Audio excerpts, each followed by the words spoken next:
मत भागवत महापुराण ज्ञान यज्ञ बड़े ऐश्वर्यशाली हैं।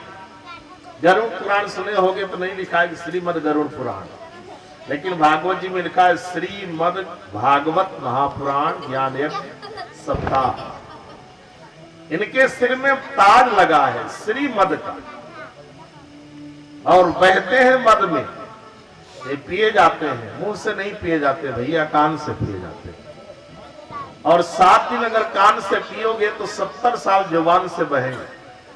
और जिनके जुबान से भगवान की कथा बहे या भगवत चर्चा बहे, उसके जीवन में तो कभी अशांति आ ही नहीं सकती, वो तो सदैव शांति में रहे। भागवत जी में 5 अक्षर है, भगवान में भी 5 अक्षर है।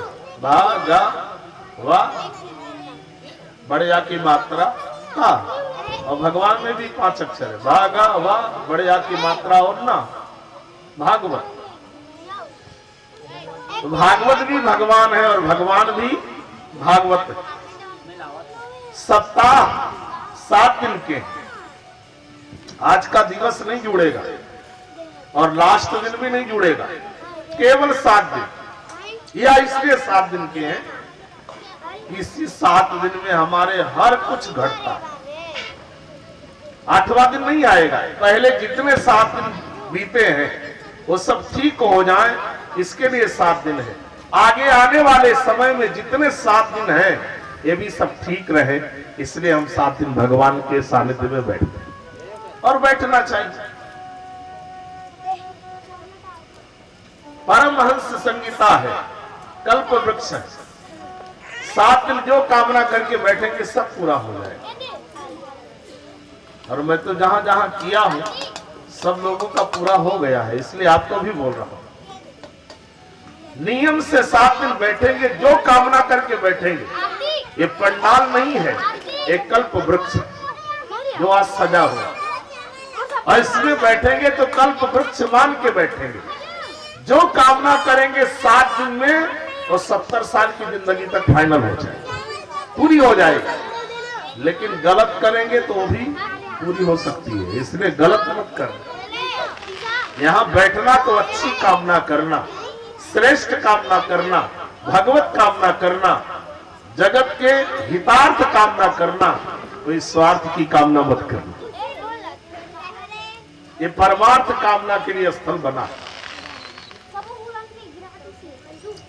इनका नाम भागवत जी है। सच्चिदानंद रूपाय विश्वोदपत्यादि हेतवे तापत्रय विनाशाय श्री कृष्णाय वयं नमः।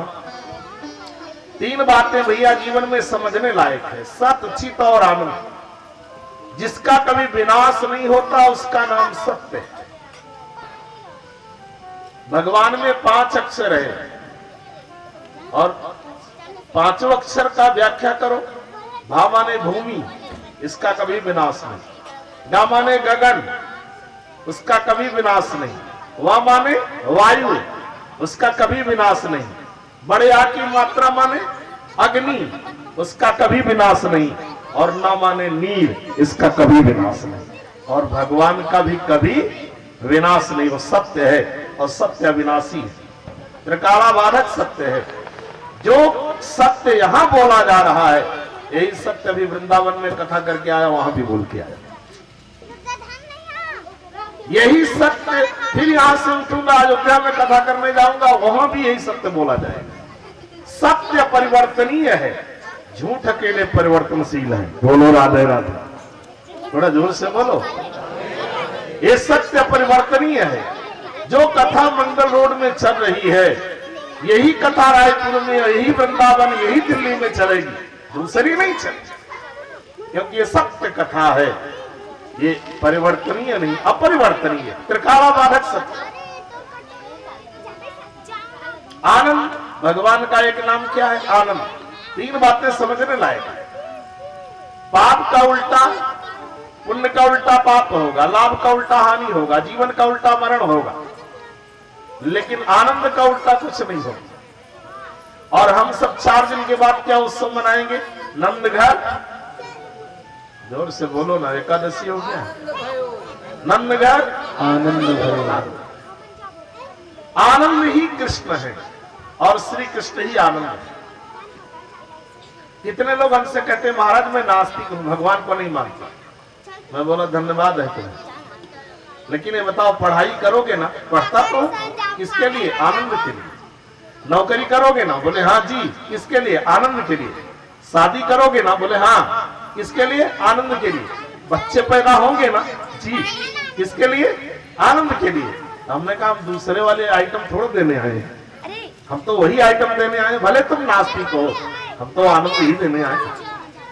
चाहे वो बेटे के नाते आनंद हो, चाहे नौकरी के नाते आनंद हो, चाहे पढ़ाई के नाते आनंद हो, चाहे मित्रता के नाते आनंद हो, लेकिन सत्य तो यही है कि हम आनंद के पिपासु हैं और मुझे आनंद चाहिए। और ये जो कल्प वृक्ष तैयार किया गया है, ये आनंद की प्राप्ति के लिए। आप लाख संसार में कोशिश करिए भैया, लेकिन आनंद मिलने वाला नहीं। और सब कुछ त्यागने के बाद एक ही सहारा बचता है। कभी आप देखे होंगे जो लोग मर जाते हैं तो पीछे वाले उनके राम राम जपते हैं ना। मरने के बाद क्या जपते हैं पीछे वाले? राम राम जपते हैं। क्यों जपते हैं? क्योंकि ये नहीं जपा है बेचारा, इसलिए जपते। अगर ये जपा होता तो पीछे वालों को हेल्प करने की जरूरत नहीं, लेकिन इसने नहीं जपा, इसलिए पीछे वाले मसान तक सहारा देते। ये सहारा दे दो, शायद इनका मंगल हो जाए। तो भैया जपना तो पड़ेगा। जीते जी जप लेंगे, धन्यवाद है, साधुवाद है। हम नहीं जीते जी जप लेंगे तो मरने के बाद पीछे वाले ठेल ठेल के जपेंगे। हेल्प तो लेना पड़े। इससे बढ़िया है जीवन में शक्ति रहते और जीवन में भावना रखते हुए भगवान का भजन कर लिया जाए। आज तो देवोत्थानी एकादशी है, आज से देवता जागृत हो रहे हैं। अब आज से मुझे लगता है कि मंगल रोड वाले भी जागृत होने के लिए संकल्प बनता है, नहीं तो आज के दिन से कथा प्रारंभ क्यों हो। और यदि सही में देवोत्थानी एकादशी के दिन आज भागवत सुनने का ये पूरा नगर संकल्प ले ले, तो मैं वचन देता हूं कि 7 दिन में पूरे नगर में इतना परिवर्तन आएगा कि कहीं पर ईर्ष्या रहेगी ही नहीं, आपस में भाईचारा बनता मजबूत दिखाई पड़ेगा और इतना सुख बढ़ेगा, इतना सुख बरसेगा कि जो आनंद वृंदावन में मिलता है वही आनंद मंगल रोड में मिलेगा और लोगों को घर में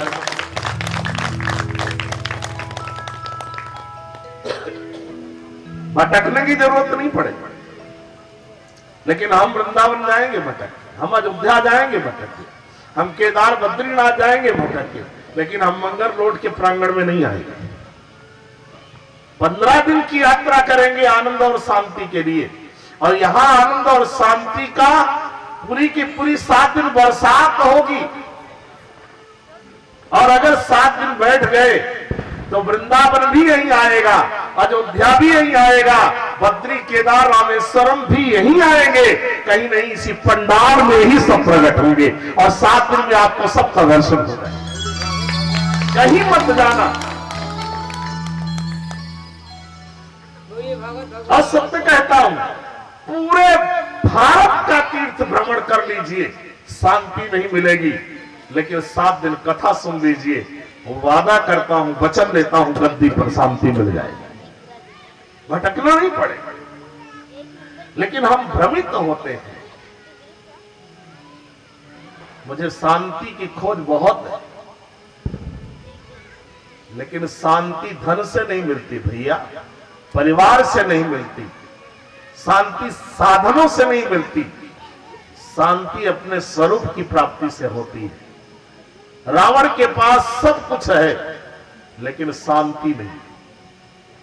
आपको मालूम है, सोने की लंका, मंदोदरी जैसी पत्नी, लेकिन रावण के पास शांति नहीं। शंकर जी स्वयं कंट्रोल में है, वायुदेव झाड़ू मार रहे हैं, वरुण देव रावण के घर में पानी भर रहे हैं, अग्निदेव दिन भर किचन का काम कर रहे हैं, लेकिन रावण के पास क्या नहीं है? शांति। और राम के पास कुछ नहीं। अयोध्या भी छूट गई, सीता जैसी पत्नी भी छूट गई, पूरा अयोध्या का परिवार भी छूट गया, लेकिन राम के जीवन में शांति है। उषा की चटाई पर लेटेंगे, पत्थर का तकिया बनाएंगे और बेल की गुठली खाएंगे तो भी राम के जीवन में शांति रहेगी। और रावण के पास सब कुछ भरा होगा लेकिन अशांति रहेगी। और रावण शांति किससे चुराता है? आप सब समझदार हैं। रावण शांति की चोरी किससे करता है? वनवासी और तपस्वी राम से करता है। उसी तरह अगर भैया जीवन में साधना नहीं होगी, तपस्या नहीं होगी, तो हम कहीं में कहीं खोज करके चोरी करने की कोशिश करेंगे कि शांति चोरी से आ जाए, लेकिन शांति आएगी? शांति सहजता में प्राप्त होती है।